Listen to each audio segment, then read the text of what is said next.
vamos a solicitar. Las indicaciones de preparación para el ultrasonido de riñones es dependiendo del que tenga su paciente. Por ejemplo, si van a pedir un ultrasonido para descartar el proceso inflamatorio, como tal, vamos a pedirle al paciente que tome 1 litro a 1,5 litros de agua 1 hora antes de la cita para que el paciente esté bien hidratado y poder revisar riñones y vías urinarias. ¿Ok? Si su paciente lo que necesita es evaluación de anatomía porque tiene datos de insuficiencia renal, no le vamos a pedir que me agua como esté su paciente, lo vamos a revisar así.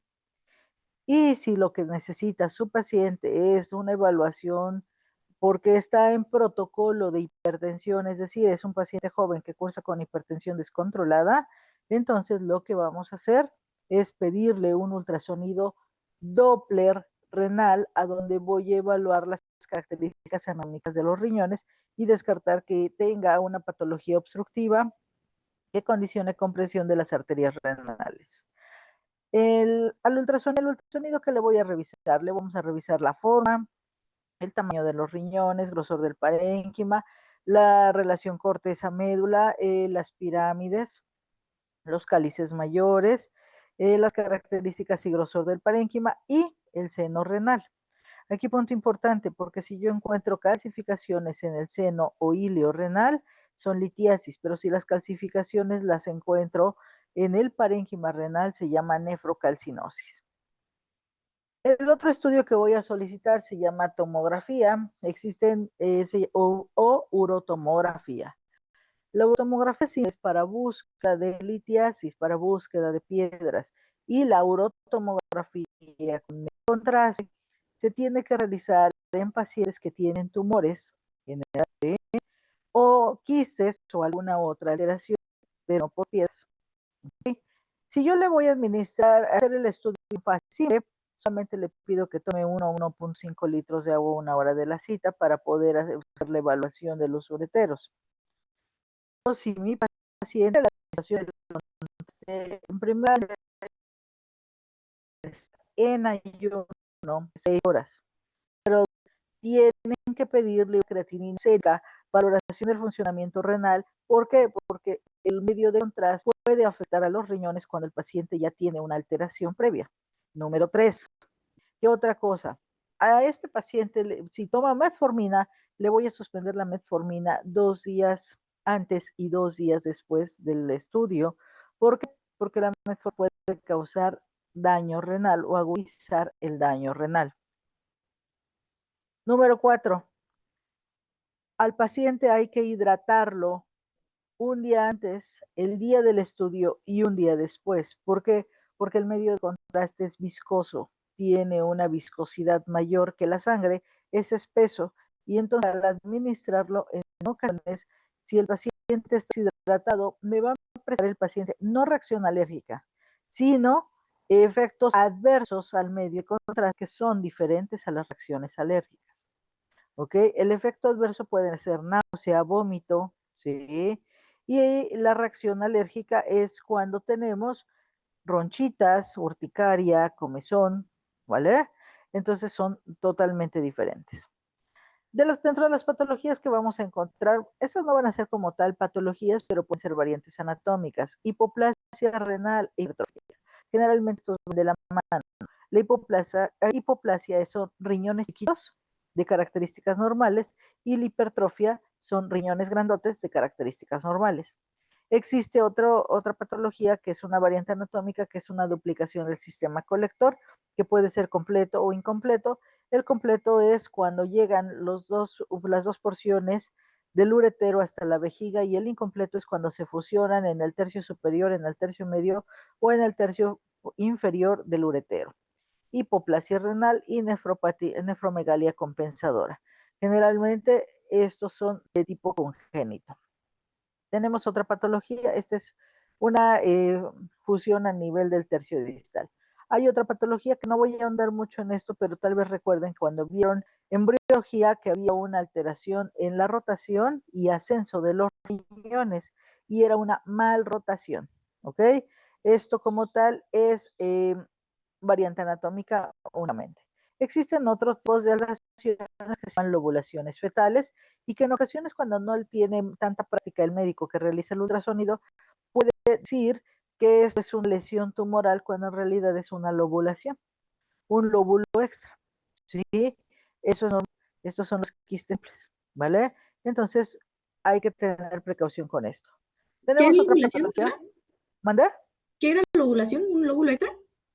Un lóbulo extra en el riñón, pero como tal es una variante anatómica, ¿sí? Que no es patológico, pero puede simular ser un tumor cuando no se tiene suficiente práctica en el diagnóstico. La hipertrofia columnar va a ser una prominencia, ¿sí? Una porción del palma que se tiende hacia el ilio. Y el agivario es prominencia del tejido localizado en el tercio medio del riñón. ¿Ok?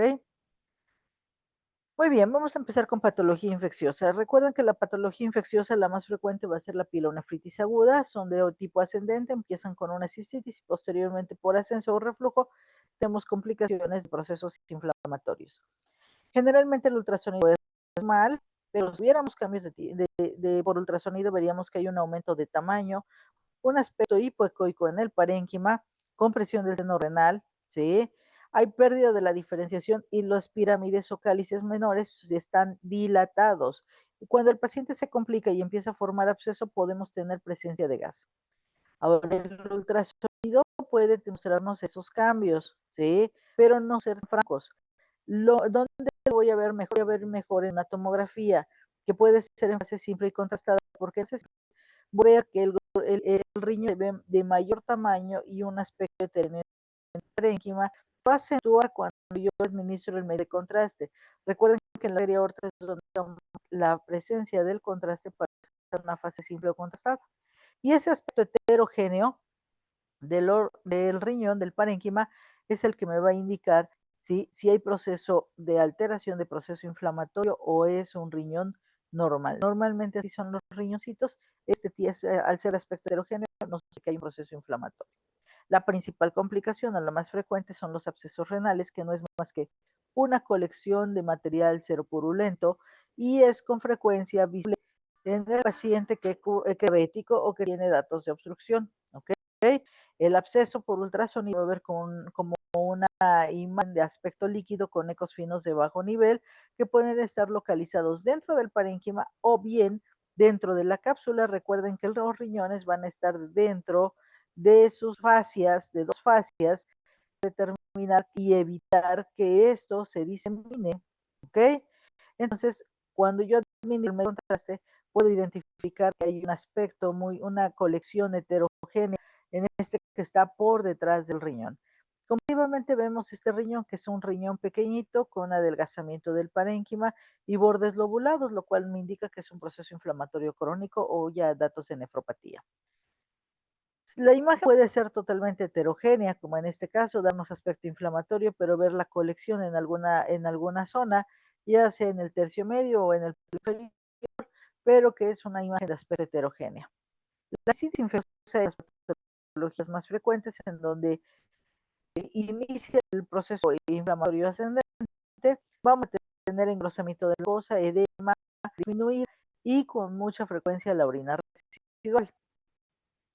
Litiasis, calcificación del va a ser unas causas frecuentes de la consulta, pero ustedes siempre porque muchas veces el paciente y, y como tal a veces es una lumbalgia.